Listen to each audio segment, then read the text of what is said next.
بگرا آرکن کے والد آرکن یوبلائن کو 2 سال پہلے قومی سلامتی کے اہلکاروں نے چین کے شورش زدہ سنکیانگ خطے میں اچانک ان کے گھر سے اٹھا لیا۔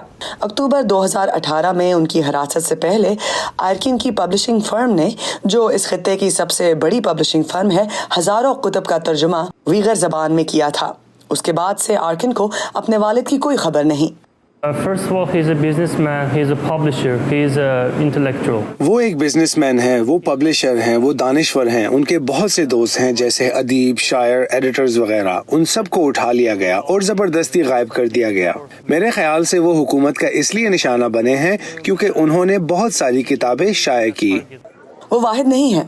ویغر ہیومن رائٹس پروجیکٹ کے مطابق اپریل 2017 سے اب تک کم از کم 435 ویغر دانشور قید یا زبردستی لاپتہ کر دیے گئے ہیں۔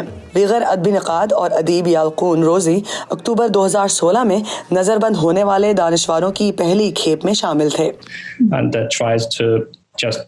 چین کا اہم ہدف صرف ایغور زبان اور ایغور تعلیم یافتہ دانشوروں کو ختم کرنا ہے، اور یہ اس لیے نہیں کہ ان کتابوں میں کسی بھی قسم کا تخریبی مواد موجود ہے۔ ماہر لسانیات حمداللہ عبدالرحمان کا شمار بھی ان لوگوں میں ہوتا ہے جو غائب ہیں۔ انہیں جنوری 2019 میں قید کیا گیا تھا۔ جب کسی قوم پر ظلم ہوتا ہے تو اس کے دانشور سب سے پہلے مارے جاتے ہیں۔ ایک دانشور کی حیثیت سے میرے والد کو ذہنی طور پر اس کے لیے تیار ہونا چاہیے تھا۔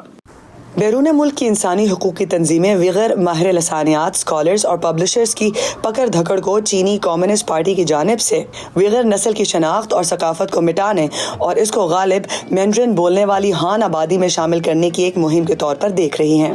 تاہم چینی حکومت ویغر دانشوروں پر کریک ڈاؤن کی خبروں سے انکار کرتی ہے۔ Iram Abbasi, voice of America, Washington.